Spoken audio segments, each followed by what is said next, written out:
Assalamu alaikum student, welcome to our third lesson. This is the continuity of the previous lesson in which we were studying graph. So here I am continuing with my previous sheet.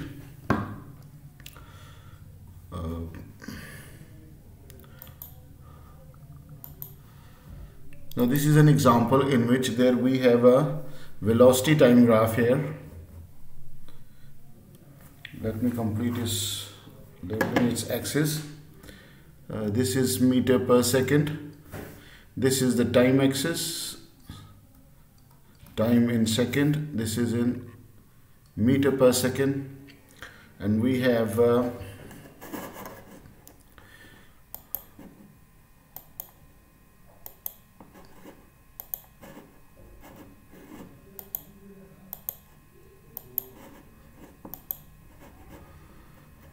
some values here.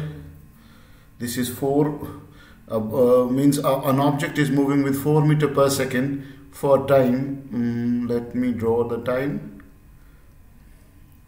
time for let's say 2 seconds, and then at 3 seconds its speeds become 1 meter per second. There is a change in speed. So momentum of this is an example related to graph. Its initial momentum will be mass into velocity. Final momentum will be mass into final velocity. If the ball is moving, let's say it was the ball A of mass 2 kg that was moving, and it is slowing down.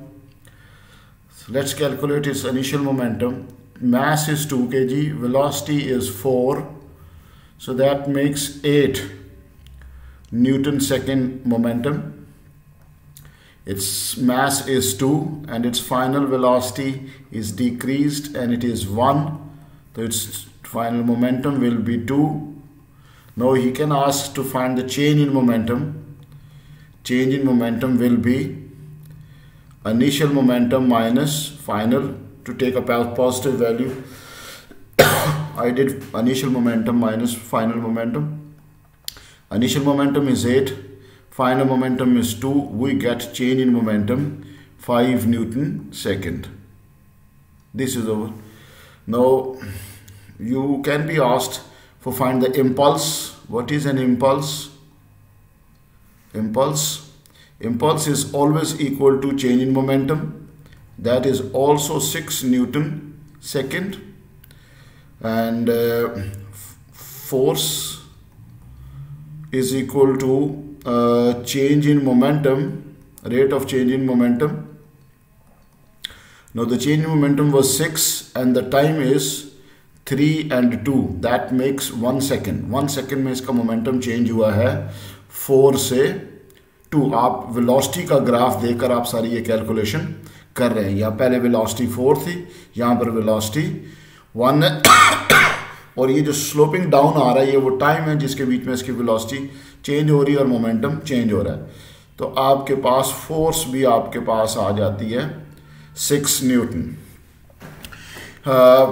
you can be asked to find the acceleration as well.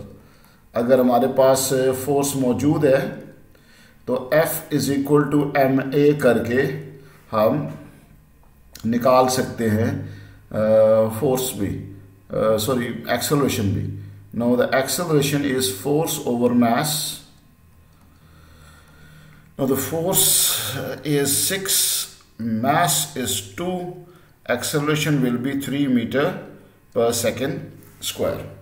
तो ये हमारी graph से related example थी. अभी तक उसने को बहुत ज़्यादा ग्राफ के लिहाज से हमसे पूछा नहीं है, तो लेकिन फिर भी क्योंकि बनता है, ग्राफ स्किल्स हम जानते हैं और ग्राफ से वेलोसिटी को रीड करना भी हमें आता है. पीछे वाली एग्जांपल्स में मैंने ग्रेडियंट का भी बताया है आपको और एरिया अंडर द ग्राफ का भी. तो ये 3-4 एग्जांपल बन जाती हैं ग्राफ की. ठीक है, अब आगे आ जाते हैं हम एनर्जी एसोसिएशन से.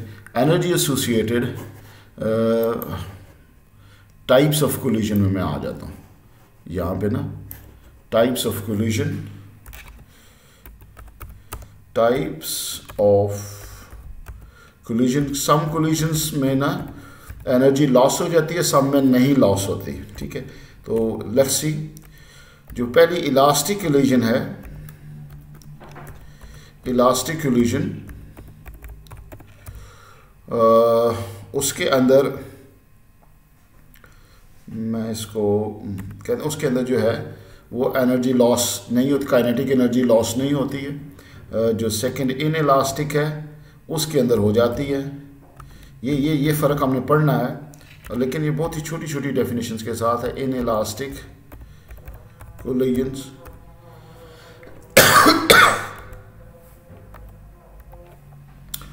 और चौथा है perfectly inelastic.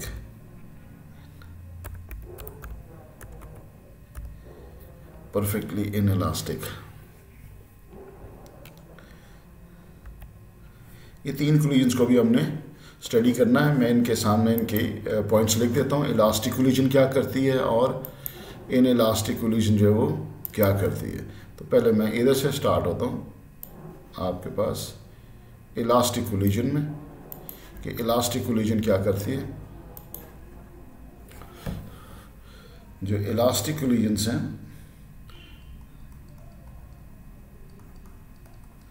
Elastic collision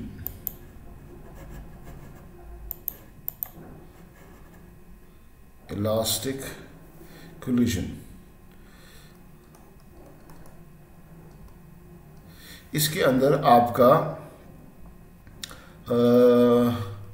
initial momentum is equal to final momentum, means law of conservation of momentum hold करता है। और फिर काइनेटिक एनर्जी जो है, जो इनिशियल काइनेटिक एनर्जी होती है वो फाइनल काइनेटिक एनर्जी के बराबर होगी। अभी आपने जनरल साइंस में काइनेटिक एनर्जी पढ़ा होगा, इधर आपने अभी तक नहीं पढ़ा है जीसीएसई के अंदर। होपफुली नेक्स्ट 2-3 वीक में हम इस पे चले जाएंगे। तो इसमें बेसिकली इसका मतलब ये है कि kinetic energy is equal, initial is equal to kinetic energy final, no energy is lost, no energy is lost, ठीक है। और अगर मैं इन इलास्टिक की तरफ आऊं, in elastic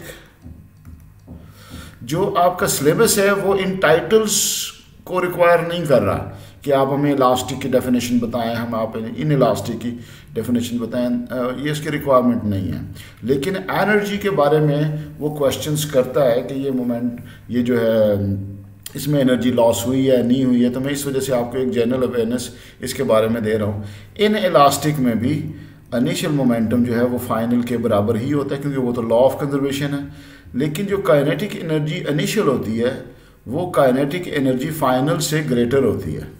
some energy loss हो जाता है इसमें, सम एनर्जी लॉस हो, एनर्जी लॉस,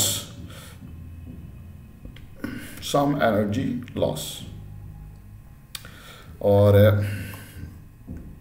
तीसरा हमारे पास आता है परफेक्टली इनइलास्टिक।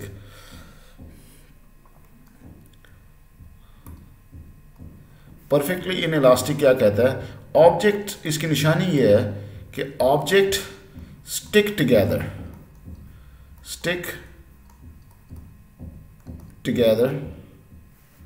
आफ्टर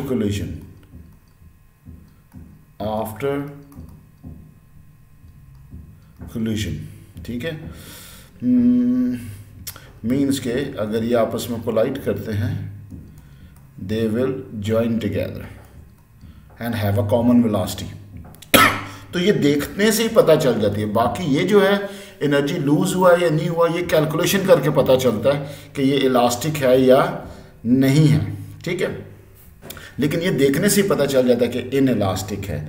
इसमें क्या होता है? Initial momentum is equal to final momentum, kinetic energy initial जो है that is greater than kinetic energy final, और some energy is lost, some energy is lost. ये बिल्कुल ऐसे ही है जैसे ये है आपका, ये दोनों सेम है, ऑलमोस्ट सेम है, सिर्फ निशानी ये है कि इट स्टिक्स टुगेदर। तो दिस इज़ डन। आपको इन डेफिनेशंस में कोई भी इशू हो आप इसको रिवाइंड करके देखें। मैं ज़रा आपको लेके जाना चाह रहा हूँ सम क्वेश्चंस की तरफ कि क्वेश्चन किस तरीके के आते हैं और उन्हें कैसे उनको अटैम्प्ट करना हो। This is the question number 1। पहले मैं इसको एक्सप्लेन कर देता हूँ। ये एक गाड़ी है जिसको कैबिन कह रहा है, वो पैसेंजर कंपार्टमेंट, ये वाला मेटल का बना हुआ सारा, ठीक है। ये डमी है जो ड्राइवर है। ये एक टेस्ट हो रहा है for the safety of passenger कि जो डमी मास है that is 70 kg in a crashed test to investigate a safety of a new car. The car approaches a solid barrier. ये बैरियर इसको टक्कर लगेगी और देखेंगे कितना डैमेज हुआ है कितना नहीं। ये इस किस्म की टेस्ट की नेचर है। सो solid barrier, the car approaches at a speed, car की स्पीड गिवन है। It crashes into the barrier and stop suddenly. Calculate the momentum of dummy immediately before the crash. अब डमी भी इसी गाड़ी में बैठा हुआ है तो डमी की स्पीड भी यही होगी। तो डमी का अपना मास जो है दैट इज 70 kg। तो मोमेंटम ऑफ द डमी जो है वो quite easily to find out है। मैं दिखाता हूं इसको आपको।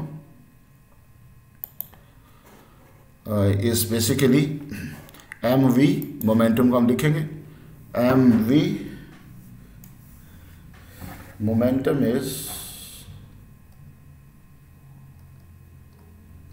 is equal to mass into velocity. Now the mass is 70 kg, velocity is 20, momentum is 1400 Newton second. This is our answer. This is our initial momentum. कहते हैं determine the impulse that must be applied to the dummy to bring it to rest. हमने पहले study किया हुआ है कि impulse जो है वो force oriented है, F into T, और impulse is equal to change in momentum. तो हमें बेसिकली चेंज इन मोमेंटम निकालना पड़ेगा। पहले मैं इसका फॉर्मूला लिख लेता हूं। Impulse is equal to change in momentum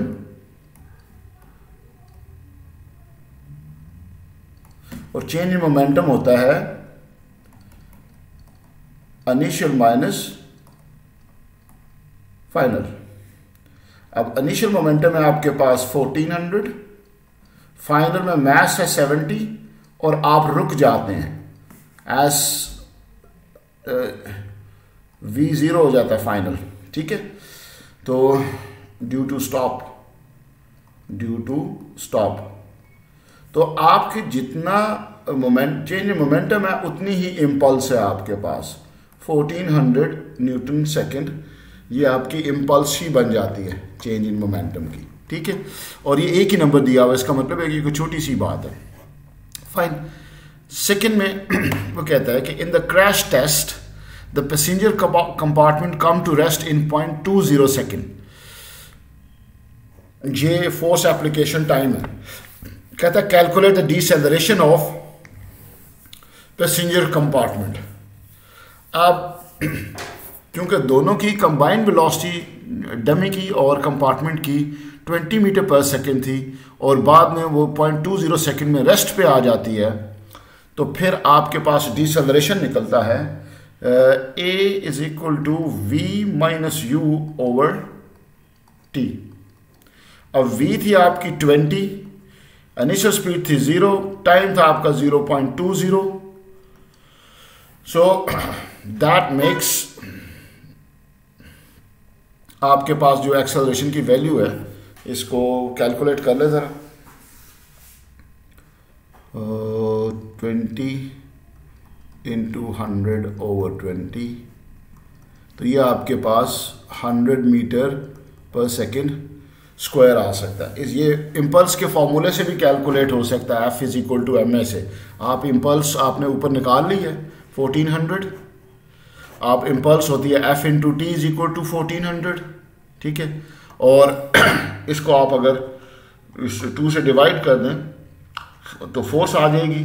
force F is equal to M A करेंगे तो उधर प्रोसीजर लंबा आ जाएगा, लेकिन फिर भी एक्सेलरेशन निकल आता है। मैं यहाँ पर इसको एक थोड़ा सा रफ काम में दिखा देता हूँ, अगर आपने वो अप्लाई करना है, दूसरा तरीका अप्लाई करना है तो देखें F इंटू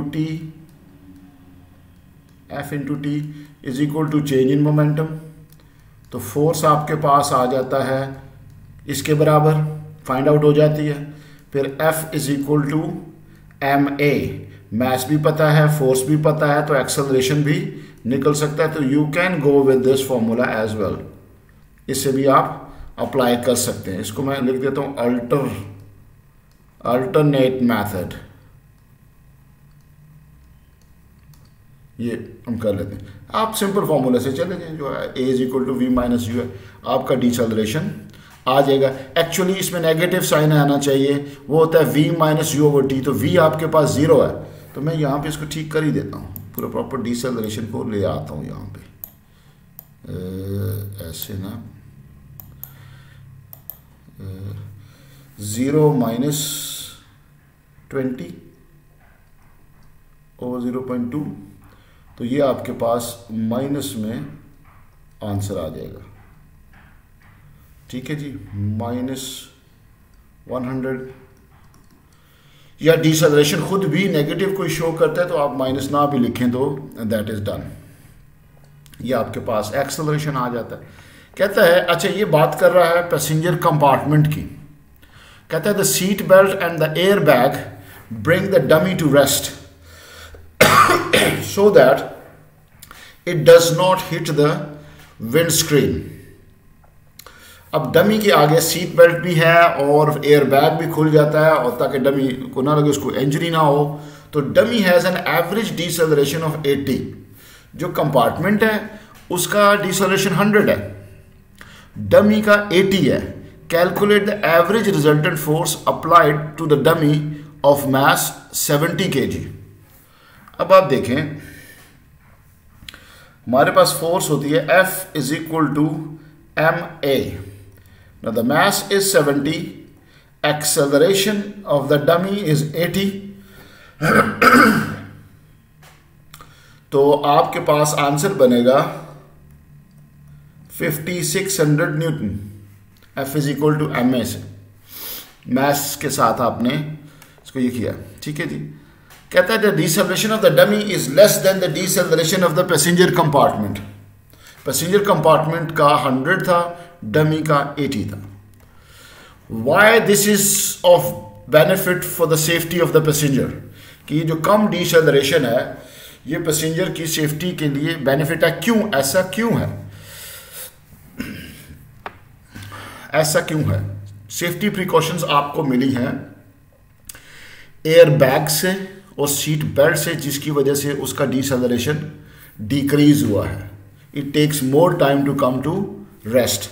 अगर ये दोनों ना होते तो जैसे ही उस कार की बॉडी हिट की थी वैसे ही डमी भी अंदर हिट करता विंड स्क्रीन को, और उसका भी उतना ही डिसेलरेशन होता, और आप जो है वो आपको ज़्यादा इंजरी होती है, आपके ऊपर इफेक्ट का फोर्स ज़्यादा होता। तो इसके आंसर को ज़रा गौर से देखें आप।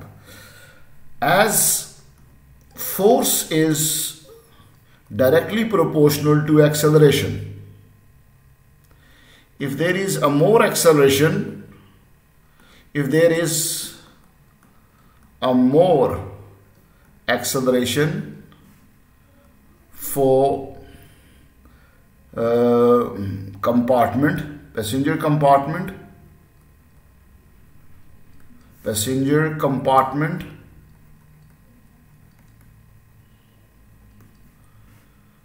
then there will be more force,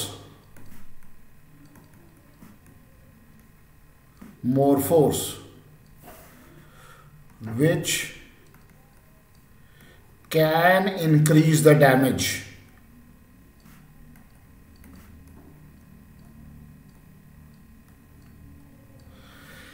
But dummy has less deceleration, which is proportional to force, so it faces less force on impact, on collision, समझना आप, on collision। आप दूसरा तरीका है, आप फोर्स की वैल्यू कैलकुलेट कर लें। आप ले लें 100, एक्सेलरेशन में 100 मास में जो कंपार्टमेंट का मास है या डमी के मास कर लें आप 70, तो वो 7000 बन जाता है। तो वो फोर्स ज़्यादा बन जाएगी अगर उसके पास सीट बेल्ट और ये एयर बैग्स ना होते तो। ठीक है, मैं इसको फिर रिवाइज करता हूँ कि आपने इम्पल्स से फोर्स निकाली या F = ma से फोर्स निकाली और उसके ऊपर डिस्कशन की कि कहाँ पे फोर्स लेस फेस हो ताकि कोलिजन में जो इंजरीज हैं वो आपको कम मिले। ठीक है, इसके बारे में मैं आपके साथ फेस टू फेस डिस्कशन भी करूँगा इसमें जब आप फेस टू फेस क्लास में आएंगे, क्योंकि एक क्वेश्चन सीट बेल्ट और एयर बैग से होता है जिससे फोर्स रिड्यूस हो जाती है। दूसरा क्वेश्चन जो बम्पर्स लगे होते हैं गाड़ियों के आगे, वो प्लास्टिक बॉडीज़ के होते हैं, उनको जब हिट करता है आगे से कोई ऑब्जेक्ट तो वो अंदर की तरफ कंप्रेस होते हैं, जिसकी वजह से टाइम इंक्रीज हो जाता है और डिसेलरेशन लो हो जाता है, जिसकी वजह से फोर्स इम्पैक्ट भी कम हो जाता है। तो उसके ऊपर भी मैं बात करूँगा। ठीक है जी, नेक्स्ट क्वेश्चन पे आते हैं। कहते हैं shows a hammer being used to drive a nail into a piece of wood. The mass of the hammer is 0.5 kg. The speed of the hammer head when it hits the nail is this one.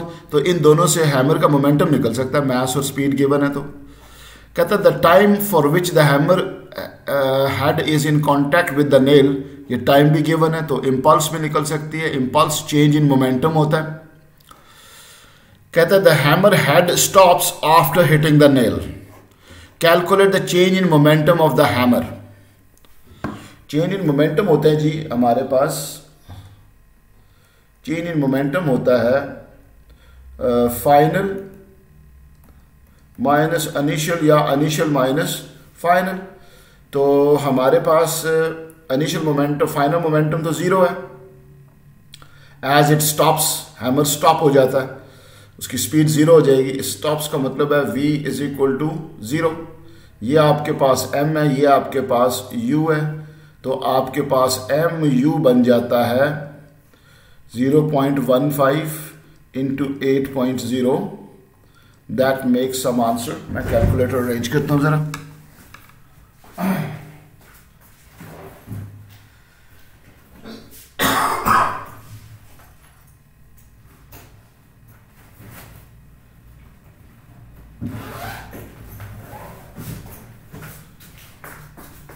इसमें मास क्या हमारे पास 0.15 multiplied by 8.0 is the velocity. We get momentum 1.2. So we get momentum 1.2 kg/s या Newton/second. तो final momentum was 0 because the final speed was 0. Initial momentum was 1.2. Minus को हम bracket कर देते हैं तो हमारे पास चेंज इन मोमेंटम 1.2 kg/s। ठीक है जी। आप इसको न्यूटन सेकेंड भी लिख सकते हैं। कहते हैं स्टेट द इम्पल्स। इम्पल्स होती ही चेंज इन मोमेंटम है, ये डेफिनेशन है।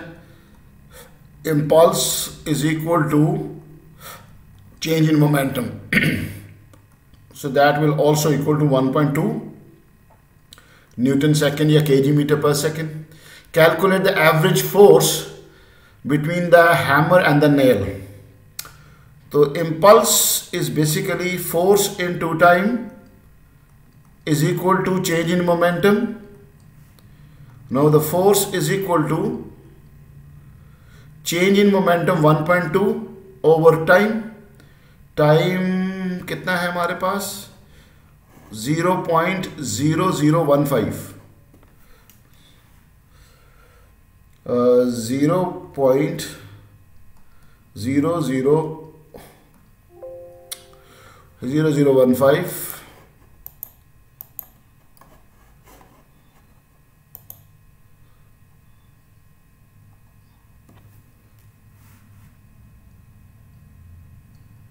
15.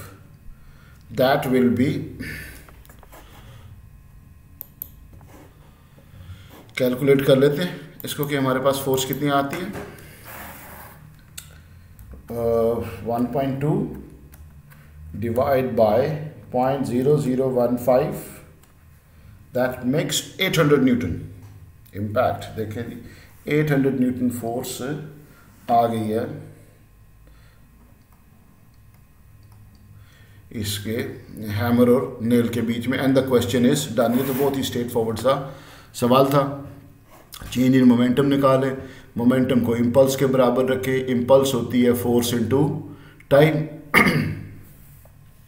और ये हमारे पास डेल्टा पी के इक्वल होती है। And that's we are done. ये चेंज इन मोमेंटम भी निकाला हुआ है, टाइम भी हमारे पास पता है। We are done. Third question, this is the last question for today's lesson.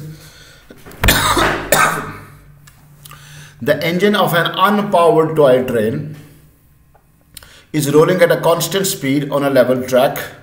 ये मूव कर रहा है। As shown, the engine collides with a stationary truck. इसकी स्पीड 0 है, ये किसी स्पीड के साथ आ रहा है, ठीक है, with some speed। इसकी जो स्पीड है वो 0 है, ठीक है।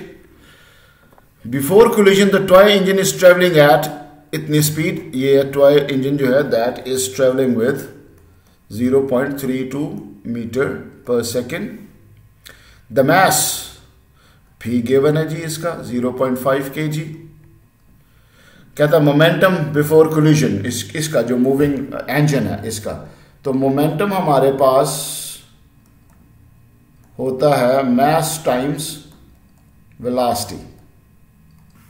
ये बन जाता है 0.5 is the mass, 0.32 is the velocity, and we do our calculator job. 0.5 into 0.32, that makes 0.16. 0.16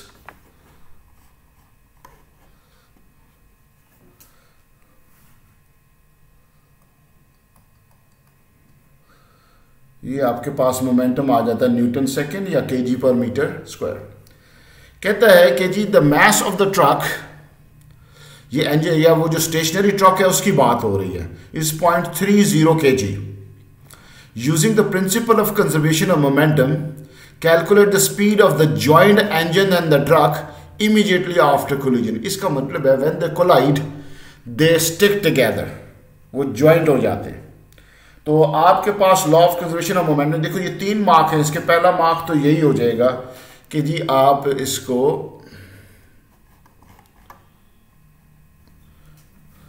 पहला मार्क तो यही हो जाएगा कि initial momentum before collision is equal to final momentum after collision. This is before, this is after. Before में आपके पास momentum अभी calculate किया है आपने,